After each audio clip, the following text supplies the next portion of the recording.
Bienvenue dans Simo Auto. Dans cette vidéo, nous découvrirons les symptômes de défaillance de système ABS.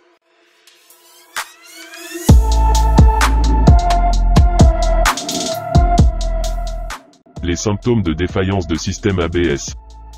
Le système de freinage anti-blocage sur un véhicule est une caractéristique de sécurité supplémentaire que l'on trouve sur de nombreux véhicules modernes.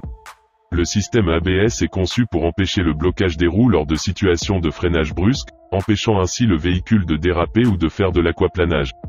Le système ABS est composé du module ABS et de capteurs ABS à chaque roue.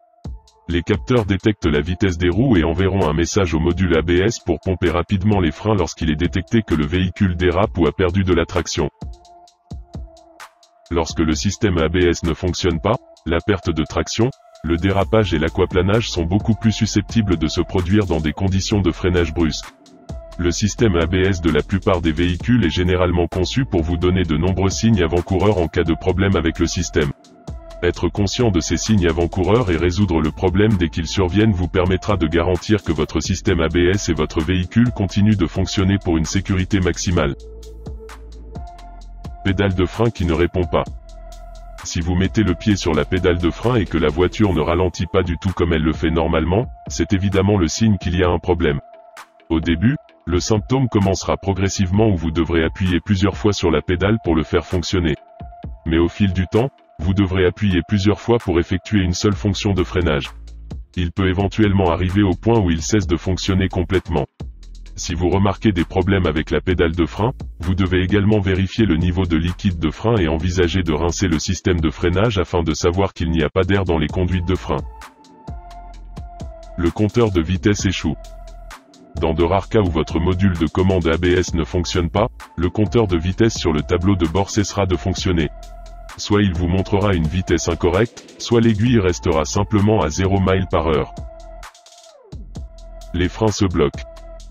Lorsqu'il fonctionne correctement, le système ABS est spécialement conçu pour empêcher les roues de se bloquer lors d'un freinage brusque, évitant ainsi la perte de traction. Cependant, il peut y avoir certains cas où un module ABS défectueux peut se comporter de manière erratique, provoquant le blocage de vos freins même dans des conditions de conduite normales. Si vous rencontrez un comportement sporadique de vos freins, comme des cliquetis aléatoires ou un pompage des freins, le module ABS devra peut-être être remplacé. Les plaquettes de frein nécessitent plus d'efforts pour pousser. Lorsque tous les composants du système de freinage fonctionnent correctement, la pédale ne devrait nécessiter que très peu d'efforts.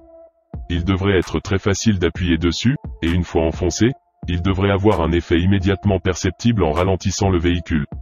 Si vous commencez à remarquer qu'avec le temps, la pédale nécessite un effort accru pour obtenir la même force de freinage, cela peut être le signe d'un problème possible avec le module ABS. Le voyant ABS est allumé. Si vous avez une voiture plus récente, elle devrait avoir un voyant ABS sur le tableau de bord. Si votre module de commande ABS devait mal tourner, ce voyant du tableau de bord devrait s'allumer. La lumière sera probablement de couleur ambre, elle sera donc facile à reconnaître.